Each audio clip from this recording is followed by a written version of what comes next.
నమస్తే గురువుగారు. నమస్తే అమ్మా. శ్రీ గురు. ముందుగా భగవత్ స్మరణ చేసుకుని ప్రారంభించుకుందాం.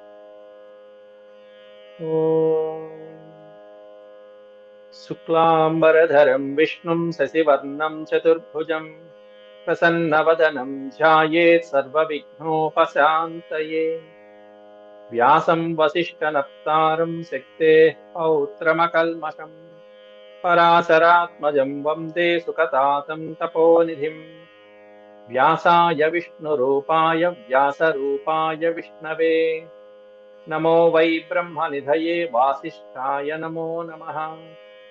నారాయణం నమస్కృత్య నరం చైవ నరోత్తమం దేవీం సరస్వతీం వ్యాసం తతో జయముదీరయేత్. శ్రీ గురు. దశమస్కందం 32వ అధ్యాయం. నిన్నటి వరకు కూడా మనం 16 శ్లోకాలు ఇందులో ప్రవచించుకోవడం జరిగింది. మనం దాంట్లో 16వ శ్లోకంలో గోపికలు అడుగుతున్నారు.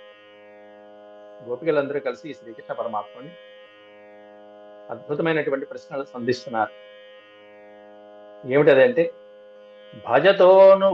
భజతోను భజంత్యేక ఏక ఏతద్విపర్యయం నోభయాంశ్చ భజంత్యేక ఏతన్నో బ్రూహి సాధుభో. సాధుభో ఏమడుగుతున్నారంటే గోపికలు, స్వామికి ఎవరి మీద ప్రేమ ఎక్కువగా ఉంటుంది అనేటువంటిది ఈ అధ్యాయంలో చివరిలో ప్రస్తావించడం, స్వామి నోటి ద్వారా ఆయన పెట్టినటువంటి పరీక్షలు ఎలా ఉంటాయి, స్వామికి ఎవరంటే ఇష్టం అనేటువంటిది కూడా వివరించడం జరుగుతున్నది. భజతో అనుభజంత్యేక. కృష్ణ సాధు భో. భో అనేటువంటిది సంబోధన వాచకం, పోయి అని అర్థం. అంటే కృష్ణ పరమాత్ముని వీళ్ళందరూ అడుగుతున్నటువంటి దృశ్యంలో శ్రీకృష్ణ గోపికలందరూ కూడా, ఓ కృష్ణ, భజత అనుభజంతి ఏకః. కొంతమంది భక్తులు స్వామిని భజంతి, అనుభజంతి, భజంతి, భజంతో అని భజంతి. అంటే తమను ప్రేమించేటువంటి వాళ్ళనే కొంతమంది సేవిస్తూ ఉంటారు, ప్రేమిస్తూ ఉంటారు. అంటే ఒకరు ఉపకారం చేశారంటే దానికి తిరిగి ప్రత్యుపకారం చేస్తూ ఉంటారు. ఎందుకంటే వాళ్ళు సేవించారు కాబట్టి తిరిగి సేవిస్తూ ఉంటారు. ఇది కొంతమంది నైజం. అంటే ఉపకారానికి తిరిగి ప్రత్యుపకారం అన్నట్టుగా అటువైపు నుంచి ఒకరు ప్రేమిస్తేనే తర్వాత ప్రేమించడం అనేటువంటిది జరుగుతుంది. ఇది కొంతమంది యొక్క లక్షణం. కానీ ఇంకొంతమంది ఏక ఏతద్విపర్యయం, ఇంకొకరికి, ఇంకో భక్తులకి వారి యొక్క గుణాలు ఎలా ఉంటాయంటే ఏతద్విపర్యయం. విపర్యయం అంటే వ్యత్యస్తం, వ్యతిరేకంగా ఉంటుంది, దీనికి భిన్నంగా ఉంటుంది. మొదటి వాడేమన్నా ప్రేమిస్తేనే ప్రేమిస్తాడు, వీళ్ళు మాత్రం ప్రేమించకపోయినా ప్రేమిస్తారు. ఏతద్విపర్యయం భవతి, వ్యత్యస్తం భవతి, వ్యతిరేకం భవతి. ఏమాత్రము వాళ్ళు ప్రేమించకపోయినా కూడా వీళ్ళు ప్రేమిస్తూ ఉంటారు.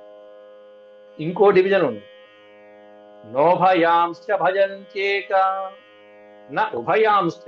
ఉభయాంశ్చ అంటే ఇద్దరిని, వీడు ప్రేమించిన వాడిని ప్రేమించడు, ప్రేమించని వాడిని ప్రేమించడు. అట్లాంటి ఈ 3 రకాలైనటువంటి కేటగిరీస్ ని వర్ణించారు ఇక్కడ గోపికలు. ఇలా 3 రకాలుగా భక్తులు ఉంటారయ్యా, నిన్ను సేవించేటువంటి వాళ్ళు ఉంటారు. భగవంతుని సేవించే వాళ్ళని 3 రకాలుగా విభజించేశారు. ఈ 3 రకాలైనటువంటి సేవకులలో, భక్తులలో ఏతన్నో బ్రూహి సాధు. సాధు అంటే మంచిది, నీకు ప్రీతికరమైనది. ఈ 3 రకాలైనటువంటి భక్తులు నీకెవరంటే ఎక్కువ ప్రీతి, నీకు ఎక్కువ ప్రేమ ఉన్నదో చెప్పు. తన్ బ్రూహి, ఏతన్ నో బ్రూహి. నహ అనే పదానికి అర్థం మాకు ఆ విషయాన్ని చెప్పు, నీకెవరంటే ఇష్టం. అంతేకాకుండా సాధు అంటే వీటిల్లో ఏది మంచిది అనేటువంటిది కూడా గోపికల సందేహాన్ని అడగటం జరుగుతుంది.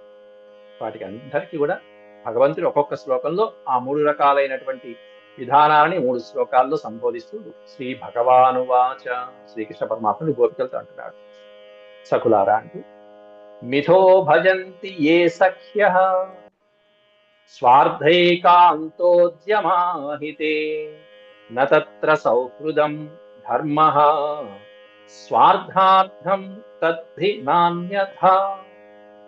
సఖ్య, హే సఖ్య, ఓ సతులారా అంటూ సఖ్య మంచి సంబోధన.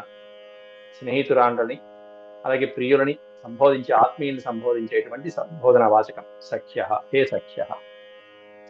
మిథో భజంతి ఏ స్వార్థైకాంతోద్యమాహితే.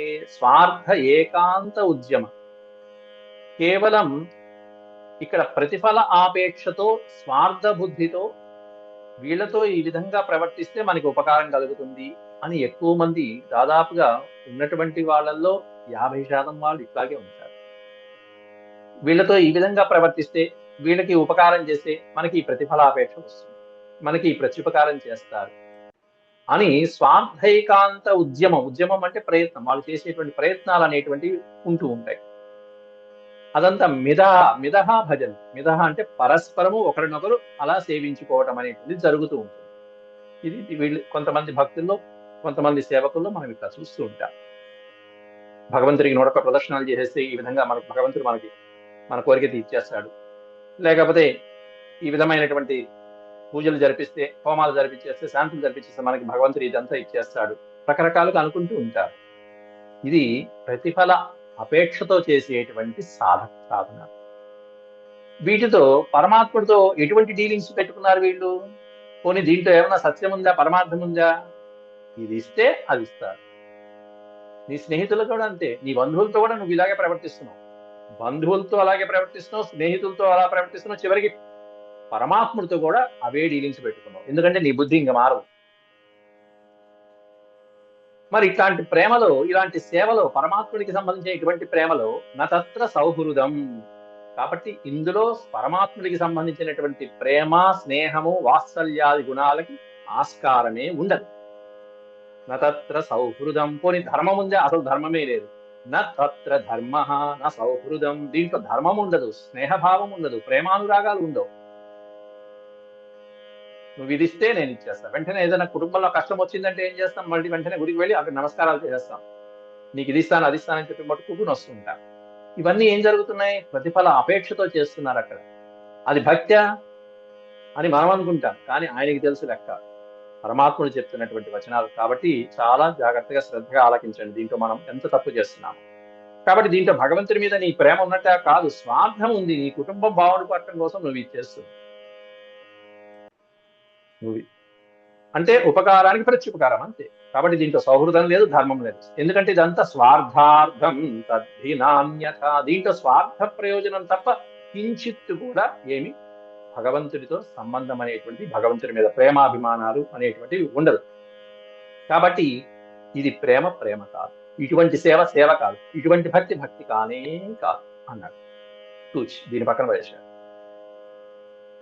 రెండో కేడర్. ఎందుకంటే మొదటిది భజతో అనుభజించేక అని చెప్పారు కదా, అంటే ప్రేమించిన వాళ్ళనే ప్రేమిస్తారు కొంతమంది. రెండో ప్రశ్న ఏంటంటే ఏతద్ విపర్యయం. ప్రేమించనటువంటి వాళ్ళని కూడా ప్రేమిస్తారు కొంతమంది. అటువంటి వాళ్ళు కొంచెం ఉత్తమమైనటువంటి వాళ్ళు. భగవంతుడు దానికి సమాధానం చెప్తున్నాడు రెండో దానికి. భజంచ భజతో ఏ వై కరుణా పితరౌ యథా ధర్మో నిరపవాదోత్ర సౌహృదం చ సుమధ్యమా. ఓ సుమధ్యమ, సుమధ్యమ. మధ్యమ అంటే శరీరంలో మధ్య భాగం, నడుము భాగం అందంగా ఉన్నటువంటి స్త్రీలని సుమధ్యమ అని సంబోధన చేస్తారు, అందమైనటువంటి స్త్రీలని. అట్లా గోపికలను శ్రీకృష్ణ పరమాత్ముడు సంబోధిస్తూ, గోపికలారా భజంచ అభజతః ఏ వై కరుణా పితరౌ యథాపితరః. ఏ విధంగా తల్లిదండ్రులైనటువంటి వాళ్ళు తమ బిడ్డల్లాంటి వాళ్ళు, తమ బిడ్డలకి తల్లిదండ్రుల మీద అంత ఆప్యాయత లేకపోయినా కూడా వాళ్ళు మాత్రం ప్రేమిస్తూ ఉంటారు తల్లిదండ్రులు. అభజతః భజంతి అభజతః అపి. వీళ్ళు ప్రేమించినప్పటికీ కూడా పిల్లవాడికి అంత ప్రేమ తెలియదు. అప్పటికి తల్లిదండ్రులు ఏం చేస్తున్నారో, ఎంత కష్టపడుతున్నారో ఆ పిల్లవాడికి తెలియకపోవచ్చు. లేకపోతే పిల్లవాడి లాంటి వాళ్ళు ఎవరైనా సరే, తన బిడ్డల్లాంటి వాళ్ళు, బంధువులు ఎట్లాంటి వాళ్ళైనా సరే, ఒక్కోసారి తల్లిదండ్రుల యొక్క ప్రేమ ఏ విధంగా ఉంటుందో అటువంటి నిస్వార్థమైనటువంటి ప్రేమ, అవ్యాజమైనటువంటి ప్రేమని కురిపిస్తారు. ఎందుకంటే కరుణా పితరౌ. ఇతరులు, తల్లిదండ్రులు ఎట్లాంటి వాళ్ళు? కరుణామూర్తులు. మీరు మీ పిల్లల్ని అలా చూస్తున్నారు, మీ తల్లిదండ్రులు మిమ్మల్ని అలా చూశారు. ఇది మనం గుర్తుపెట్టుకోవాలి.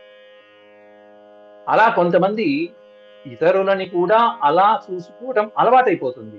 తద్వారా పరమాత్మను కూడా అలా చూసుకోగలుగుతారు. భజంచ భజతో ఏ వై కరుణా పితరౌ యథా. పితరౌ అనే పదానికి అర్థం తల్లిదండ్రులు. ఒక తండ్రి అని కాదు, తల్లియును తండ్రి. అట్లాంటి తల్లిదండ్రులు కుమారుల మీద ఉండేటువంటి అవ్యాజమైనటువంటి ప్రేమ, దీంట్లో స్వార్థం ఉందా? అసలు స్వార్థమే లేదు. నిస్వార్థమైనటువంటి ప్రేమ, తల్లిదండ్రుల ప్రేమ. అటువంటి ప్రేమని కురిపిస్తూ ఉంటారు. దీంట్లో ధర్మం అనేటువంటి ధర్మో నిరపవాదోత్ర. ధర్మ నిరపవాద.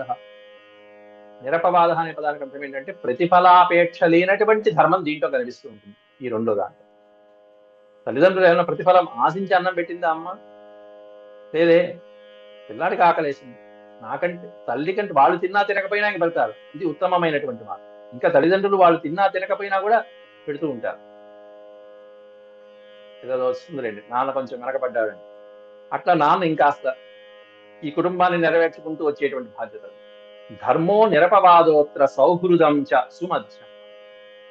దీంట్లో స్నేహభావం ఉంటుంది, ఆత్మీయత, అనురాగాలు ఉంటాయి, బంధువులు బంధత్వాలు పెరుగుతాయి, నిస్వార్థమైనటువంటి ప్రేమ పెరుగుతుంటుంది, ధర్మం ఉంటుంది. దీంట్లో ఫలాపేక్ష ఉండనే ఉండదు. ప్రతిఫలాపేక్ష ఉండదు. ఫలాపేక్ష కాదు, ప్రతిఫలాపేక్ష ఉండనే ఉండదు. ఫలం ఉంటుంది, ప్రతిఫలాపేక్ష మాత్రం తల్లిదండ్రులు ఆశించకుండా చేసే అవ్యాజమైనటువంటి ప్రేమ దీంట్లో కనిపిస్తుంది.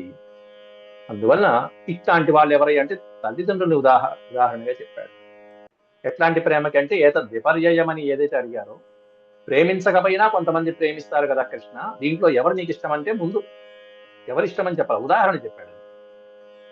దీంట్లో ఈ 3 కేటర్స్ లో కృష్ణుడు ఎవరు అనేటువంటిది తర్వాత 4వ శ్లోకంలో చెప్తాడు.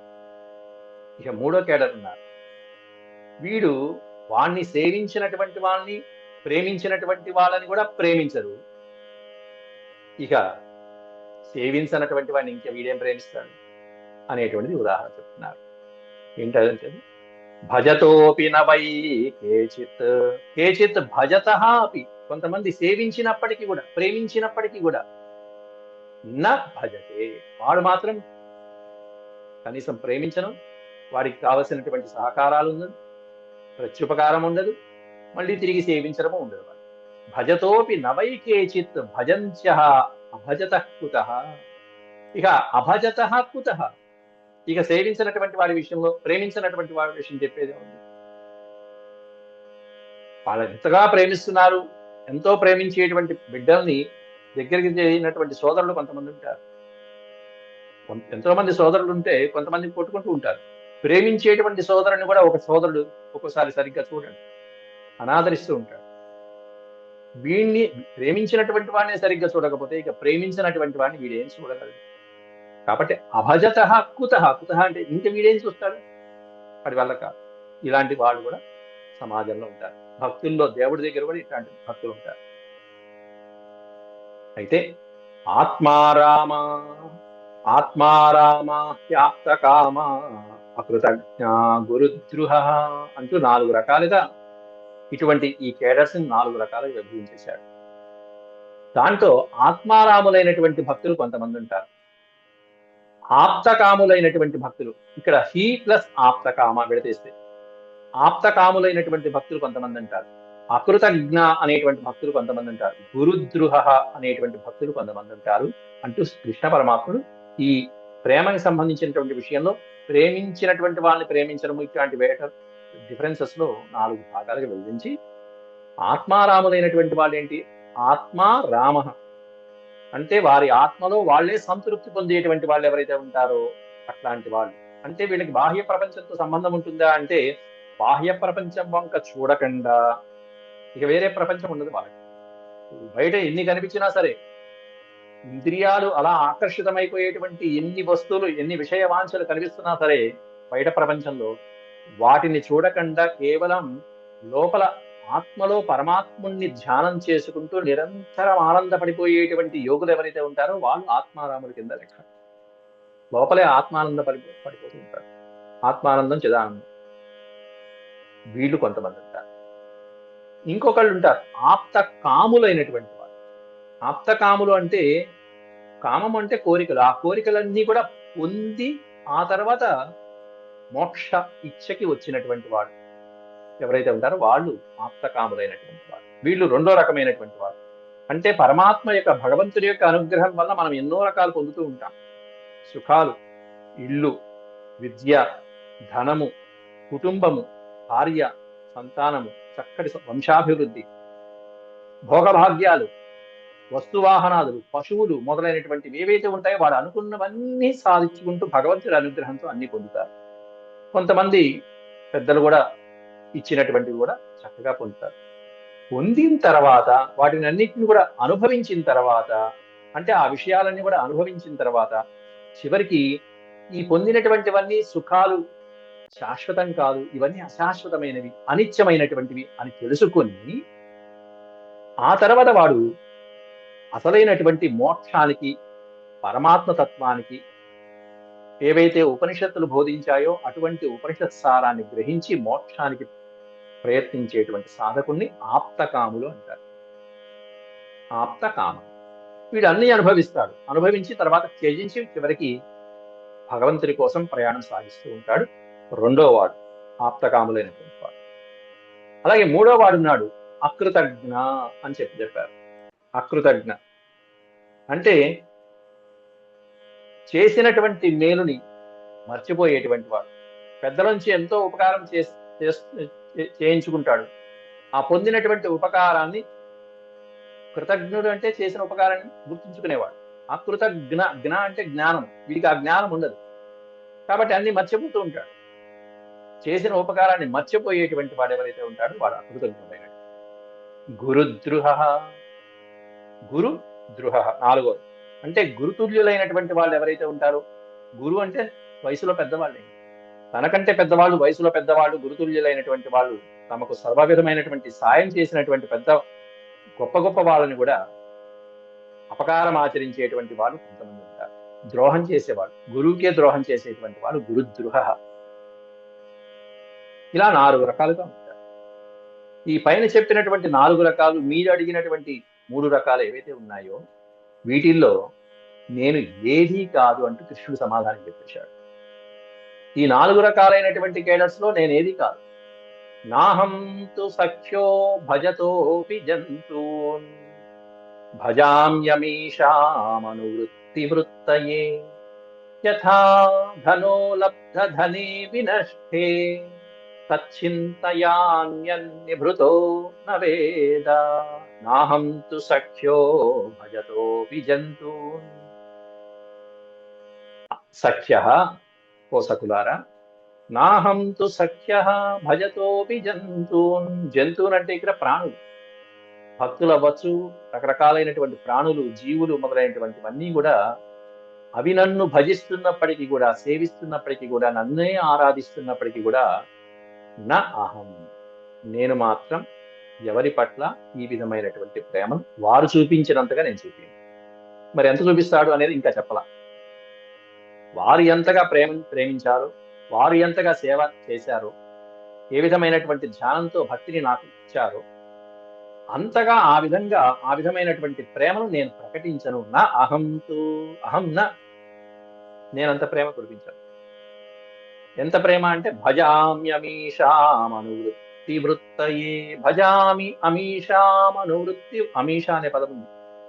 అంటే ఆ భజించేటువంటి వారిలో అనువృత్తి వృత్తయే. అనువృత్తి అంటే వారి యొక్క చిత్తవృత్తి నా పైన ఎలా ఉంది అనేటువంటిది నేను జాగ్రత్తగా పరిశీలించుకుంటూ వెళ్తాను.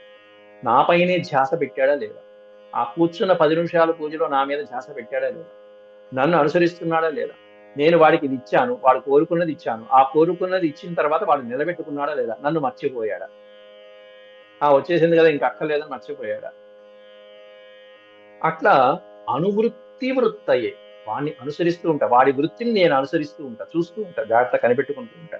అంటే వారి చిత్తవృత్తి పట్ల, చిత్తవృత్తి నా ఎడల మరింత అధికమైనట్టుగా అనువృత్తి, అట్లా నేను జాగ్రత్తగా చూసుకుంటాను. ఎలా అంటే అంటే భక్తుడికి ఆ చింతన, పరమాత్ముడి యొక్క చింతన ఇంకా నిరంతరం ఉండిపోయేట్టుగా, తదేకంగా భగవంతున్నే స్మరించేట్టుగా ఉందా లేదా అనేది మాత్రం శ్రీకృష్ణ పరమాత్ముడు ఎప్పుడు పరీక్షించుకుంటూ ఉంటాడు, పరీక్షిస్తూ ఉంటాడు మనం. ఆయన చెక్ చేస్తారు. అందువల్ల భజామ్యమీషామనువృత్తి వృత్తయే యథాధను. ఒక ఉదాహరణ కూడా చెప్తున్నాడు శ్రీకృష్ణ పరమాత్మ. యథా, ఏ విధంగా అయితే ధనో లబ్ధధనే వినష్టే.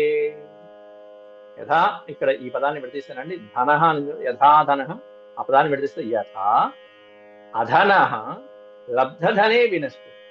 అధన అంటే దరిద్రుడైనటువంటి వాడు, అప్పటి వరకు పేదరికంలో ఉండి ఏమీ రూపాయి కూడా లేకుండా తిండికి కూడా ఇబ్బంది పడేటువంటి అధనుడైనటువంటి వాడు, పేదరికంలో ఉండేటువంటి వాడు, అట్లాంటి వాడికి లబ్ధధనే, భగవంతుడి యొక్క అనుగ్రహంతో కొంత ధనం పొందాడు. పొందిన తర్వాత ఏదో రకంగా ఆ పొందినటువంటి ధనాన్ని కోల్పోయాడు. వినష్ట, వినష్టం అంటే కోల్పోవటం జరిగింది. వాడి దగ్గర డబ్బులు లేవు, భగవంతుడి అనుగ్రహంతో ముందుగా తర్వాత డబ్బులు వచ్చాయి, కొంచెం పేదరికం పోయింది అనుకున్నాడు.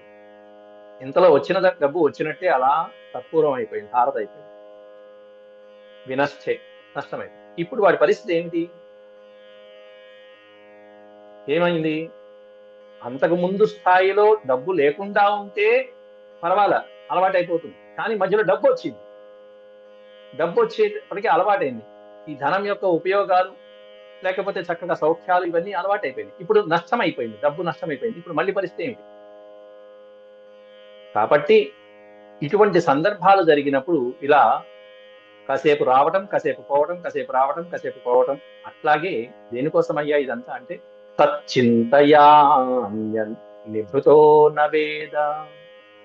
ఎప్పుడే ఎలా అయితే దరిద్రుడైనటువంటి వాడు ఆ పొందినటువంటి ధనం నాశనం అయిపోయిన తర్వాత, వినష్టం అయిపోయిన తర్వాత, పోగొట్టుకున్న తర్వాత ఆ డబ్బు గురించే ఆలోచిస్తూ తచ్చింతయాన్ అన్యన్ నిభృత నవేద.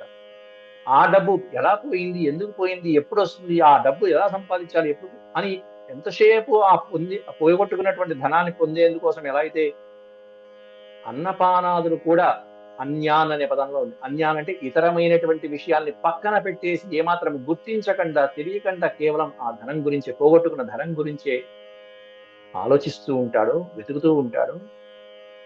అట్లా ఆ విధంగా పరమాత్ముడు కూడా అటువంటి ప్రేమ కురిపించినటువంటి భక్తులైనటువంటి వారికి చక్కగా అనుగ్రహం కలిగిస్తాడు. గోపికను కూడా అలాగే కలిగించాడు. వాళ్ళు కోరుకోగానే దర్శనమిచ్చాడు. కానీ ఏదో ఒక కారణంతో అదృశ్యమైపోయాడు. పరిస్థితి ఏమిటి ఇప్పుడు గోపికల పరిస్థితి? దరిద్రుల యొక్క పరిస్థితి. దరిద్రుడికి డబ్బు లేకపోతే పర్వాలేదు, కానీ డబ్బు వచ్చింది, మధ్యలో స్వామి దర్శనం కలిగింది అక్కడ గోపికలకి, మళ్ళీ స్వామి అదృశ్యమైపోయారు. ఇక్కడ వీడికి డబ్బు పోయింది, విలవిల్లాడిపోయాడు వీడు. గోపికల పరిస్థితి అదే. పరమాత్మ వచ్చాడు, ఒకసారి రుచి చూపించాడు ఆయన అనుగ్రహాన్ని, తర్వాత అదృశ్యమైపోయాడు, అంతర్ధానం అయిపోయాడు. ఇప్పుడు వీళ్ళ పరిస్థితి ఏమిటి? ఏమని ఆలోచించాలి? పరమాత్మ కోసం తచ్చింతయాన్యన్యభృతో నవేద. ఇతరమైనటువంటి అన్నపానీయాదులు కూడా పక్కన పెట్టేసి వాళ్ళు అసలు అంత గృహాన్ని వదిలిపెట్టేసి వచ్చేసారు, సర్వము వదిలిపెట్టేసి వచ్చారు. కానీ అన్నపానీయాదులు కూడా అన్ని వదిలిపెట్టేసి ఇప్పుడు ఏ చింతన ఉంది? ఒకే ఒక్క పరమాత్ముడి యొక్క చింతన ఎలా అయితే ఉంటుందో అప్పుడు ఆ చింతన కోసం, అది నిరంతరంగా వాళ్ళలో స్థిరపడిపోవడం కోసం అని చెప్పేసి శ్రీకృష్ణ పరమాత్ముడు పెట్టే పరీక్షలు ఇవన్నీ. దీనికోసం నేను చూస్తాను, పరమాత్ముని నిరంతరం చింతిస్తున్నాడా, అప్పుడప్పుడు చింతిస్తున్నాడా, అవసరం కోసం చింతిస్తున్నాడు, ఇది చూస్తాడు శ్రీకృష్ణ పరమాత్మ. అందుకోసమే ఈ విధంగా నేను అప్పుడప్పుడు అదృశ్యమైపోతున్నాను అంటూ 21వ శ్లోకంలో శ్రీకృష్ణ పరమాత్ముడే గోపికలకి చెప్పడం జరిగింది. ఎందుకంటే మీలో అటువంటి స్థిరమైనటువంటి భగవంతుడి ప్రేమ ఉన్నదా లేదా, అటువంటిది లోపించినప్పుడు దాన్ని నిలబెట్టడం కోసం నేను అంతర్ధానమయ్యాను. కాబట్టి మీరు నా పట్ల ఏమీ కోపగించుకోమాకండి, నాకు ప్రేమ లేదు అనుకోమాకండి. ప్రేమ ఉంటుంది, భగవంతుడికి భక్తుల మీద ఎప్పుడు ప్రేమ ఉంటుంది, మీ మీద ఇంకా ఉంది అని చెప్పి ఇక్కడ దానికి సమాధానం చెప్తున్నారు. ఏవం మదర్థోంజిత లోకవేద స్వానాం హివో మయ్యనువృత్తయే బలాః. ఏవం మదర్థోంజిత లోకవేద స్వానాం హివో మయ్యనువృత్తయే బలాః. మయా పరోక్షం భజతాతిరోహితం, మయా పరోక్షం భజతాతిరోహితం, మాసూయితుం మార్హత తత్ప్రియం ప్రియాః. మాసూయితుం మార్హత తత్ప్రియం ప్రియాః.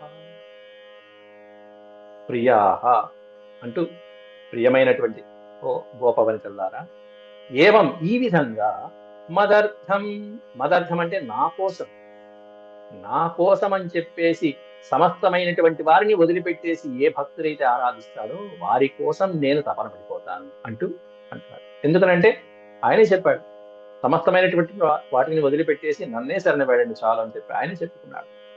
కాబట్టి ఆ విధంగా మదర్థోంచిత లోక వేద, ఇక్కడ లోక అంటే సమస్తమైనటువంటి భవబంధాలని, అంతేకాకుండా జగత్తుని, సమస్తమైనటువంటి జగత్తుని, అలాగే వేద అనే పదానికి అర్థం ధర్మాలు ఏవైతే ఉంటాయో ధర్మాధర్మాల వివేచన మొదలైనటువంటివి.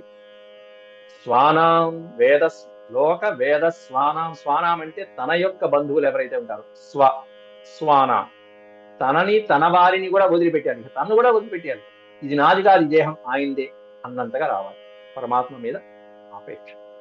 ఆ అపేక్ష వచ్చినటువంటి రోజు భగవంతుడు వీళ్ళు నా కోసం జీవిస్తున్నారు. మదర్థం, మదర్థ ఉంచిత, ఉంచిత అనే పదానికి అర్థం విడిచిపెట్టడం.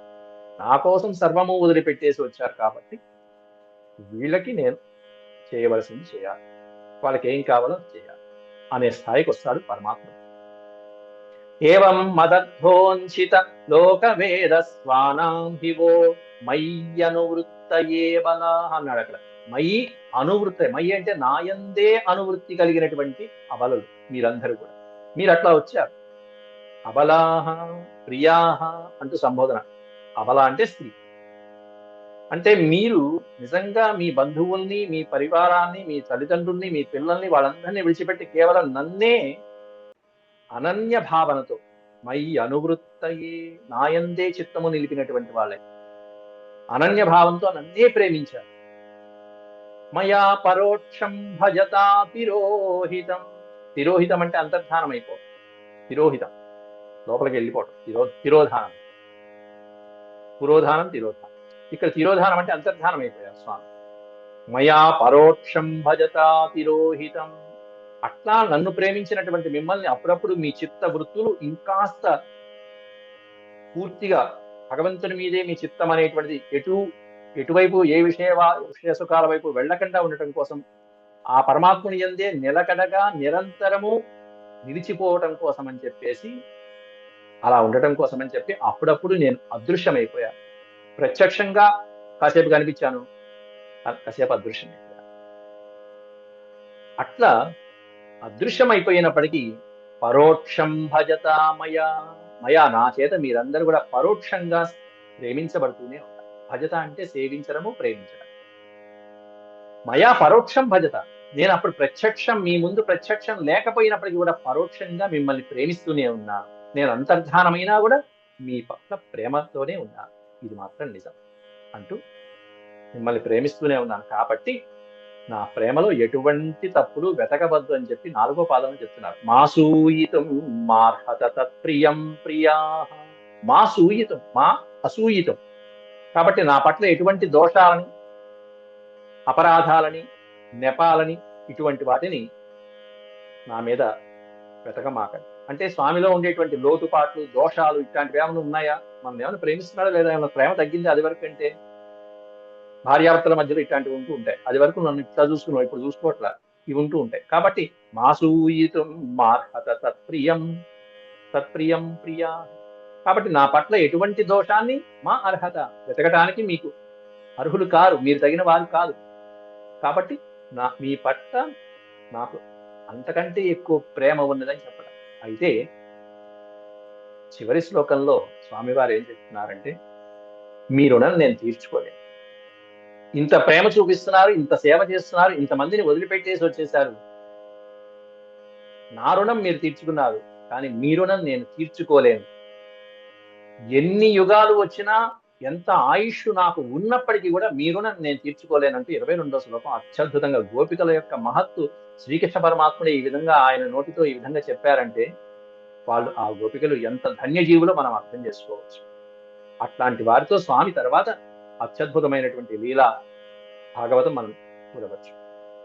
నపారయేహం నిరవధ్య సంయుజాం స్వసాధు కృత్యం విబుధాయుషాపి వహ మా యా మా భజన్ దుర్జర గేహ శృంఖలా సంవృత్య తద్వః ప్రతియాతు సాధునా న పారయేహం నిరవధ్య సంయుజాం. నిరవధ్య సంయుజాం, నిరవధ్యం, ఎటువంటి దోషాలు లేకుండా పవిత్రమైనటువంటి సంగమం మనది. అటువంటి సంగమం, సంయుజం అంటే కలయిక, సంయోగము, సంగమము, అటువంటి పవిత్రమైనటువంటి కలయిక కలిగినటువంటి వాళ్ళే నా పారయేహం, అటువంటి సంయోగంతో నన్ను ఆరాధించినటువంటి మిమ్మల్ని నా పారయే, మీరు నన్ను నేను తీర్చుకోలేదు. స్వసాధు కృత్యం విబుధాయుషాపి వహ, స్వసాధు కృత్యం విబుధాయుషోపి వహ. ఏ విధమైనటువంటి భక్తి కలిగి ఉంది ఈ గోపికలకి స్వామి మీద అంటే, సాధుకృత్యం, మీరు చూపించినంత ప్రేమ, ఈ రుణము నేను దేవతలందరూ కలిపి నాకు ఆయుష్ ప్రసాదించినప్పటికీ కూడా నేను మీ రుణం తీర్చుకోలేను. అంత ప్రేమని చూపించారు, అవ్యాజమైనటువంటి ప్రేమ. విబుధ, విబుధ అంటే దేవతలు, బ్రహ్మాది దేవతలు, ఇంద్రాది దేవతలు, వాళ్ళ యొక్క ఆయుర్దాయం ఎంతైతే ఉంటుందో వాళ్ళ ఆయుషా అపి వహ, వాళ్ళ ఆయుర్దాయం అంతా, దేవతల ఆయుర్దాయం అంతా నేను పొందినప్పటికీ కూడా మీ రుణం అనేటువంటిది నేను తీర్చలేను, తీరేది కాదు, ఈ బంధం విడిచేది కాదు. అట్లాంటి బంధాన్ని గోపికలు, రాధాదేవి ఇత్యాదులు గోపికలతో శ్రీకృష్ణ పరమాత్ముడు పెనవేసుకున్నటువంటి అత్యద్భుతమైనటువంటి ఘట్టం.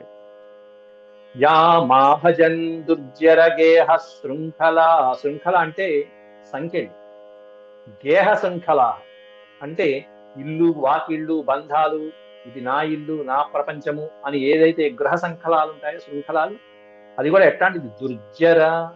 దుర్జర అంటే బాగా దృఢమైనటువంటి, బలమైనటువంటి, తెంపలేనటువంటి శృంఖలాలని కూడా తెంచుకుని మీరు వచ్చేసి నన్నే సేవిస్తూ వచ్చారు. ఎలా సేవిస్తూ వచ్చేసారు? అట్లా సేవించి వచ్చినటువంటి వాళ్ళు పరమాత్ముడు ఏ విధమైనటువంటి ప్రేమ చూపించాలి? దానికే భగవద్గీతలో చెప్పారు, ఏ యథా మాం ప్రపద్యంతే తాం తథైవ భజామ్యహం అన్నారు గీతోపదేశం. కాబట్టి వీళ్ళు ఏ విధమైనటువంటి ప్రేమ చూపిస్తారో భగవంతుడు అంతకంటే ఎక్కువ ప్రేమ చూపిస్తారు, అంత ప్రేమ చూపిస్తారు. కానీ ఇక్కడ కృష్ణ పరమాత్ముడు వాళ్ళ యొక్క ప్రేమకి అబ్బురు పడిపోయి సంవృత్య తద్వ ప్రతియాతు సాధునా అంటూ చెప్పేశారు ఒక్క మాటలో. ఏమిటంటే, మీరు చూపించినటువంటి ఈ నిష్కపటమైన, కపటము లేనటువంటి ఈ ప్రేమతో మీరు నన్ను రుణవిముక్తుని చేయవచ్చేమో కానీ, అంటే నా రుణం మీరు తీర్చుకోవచ్చేమో కానీ, నేను మాత్రం మీ రుణం ప్రతియాతు, ప్రతియాతు, ప్రతియాతు అనే పదానికి అర్థం ప్రత్యుపకారం, రుణం, రుణ విముక్తి. నేను మాత్రం మీ రుణం ఎన్ని జన్మలెత్తినా తీర్చుకోలేను. అది నాకు ఎప్పటికీ రుణం అలా బాకీ పడినట్టుగానే ఉంటాను. నేను ఎప్పటికీ రుణగ్రస్తుడిగానే ఉంటాను మీ పట్ల. ఆ రుణ విముక్తి అనేటువంటిది, మీ రుణ విముక్తి అనేది నేను తీర్చుకోలేనటువంటి రుణం. అట్లాంటి అవ్యాజమైనటువంటి, నిస్వార్థమైనటువంటి ప్రేమని నాకు పంచారు అని చెప్పి, ఆ ప్రేమకి, భక్తుడి యొక్క ప్రేమకి, ఆ సేవకి భగవంతుడు ఏ విధంగా బద్ధుడవుతాడు, బంధించబడతాడు అనేటువంటి దానికి నిదర్శనంగా చివరి 2 శ్లోకాలు చూపించారు స్వామి అత్యద్భుతంగా. ఆ విధంగా స్వామి ఆ గోపికలు అడిగినటువంటి, నీకు ఎవరంటే ఇష్టం అంటే ఇక్కడ సమాధానం ఎవరొచ్చింది? మీరందరూ నాకు ఇష్టమే అని సమాధానం. ఇంతమంది ఇన్ని రకాలుగా పరీక్ష పెట్టినా కూడా, అదృశ్యం అయిపోయినా కూడా, మీరందరూ నన్నే ఆరాధిస్తూ ఈ విధంగా ఇంత రాత్రి వేళ ఈ విధంగా కూర్చున్నారు. కూర్చున్నంతసేపు మీ మనసుల్లో ఏ ఆలోచన లేకుండా, ఇంటికి వెళ్ళకుండా ఇక్కడే కూర్చుని ఈ విధంగా నన్ను తప్పించారంటే, మీ యొక్క ఈ భక్తి పారవశ్యంతో బద్ధుండైపోయాను. ఈ రుణాన్ని నేను తీర్చుకోలేను, మీరు తీర్చేసుకున్నారు, అందుకే నేను చిక్కాను, నేను మీ బద్ధుండైపోతున్నానని చెప్పి, మీ అందరి పట్ల ప్రేమ ఉన్నదని చెప్పి స్వామివారు మాటలో చెప్పినట్టుగా చెప్పేశారు. ఇది శ్రీమద్భాగవతే మహాపురాణే పారమహంస్యాం సంహితాయాం దశమస్కందే పూర్వార్థే రాసక్రీడాయాం గోపీ సాంత్వనం. గోపీ సాంత్వనం అంటే గోపికల్ని శాంతపరచడం అనేటువంటి నామ 32వ సమాప్తః. ఓం శాంతి శాంతి శాంతి. యదక్షరపదభ్రష్టం మాత్రాహీనం చ యద్భవేత్ తత్సర్వం క్షమ్యతాం దేవ. నారాయణ నమోస్తే. సర్వం శ్రీకృష్ణార్పణమస్తు. హరి ఓం.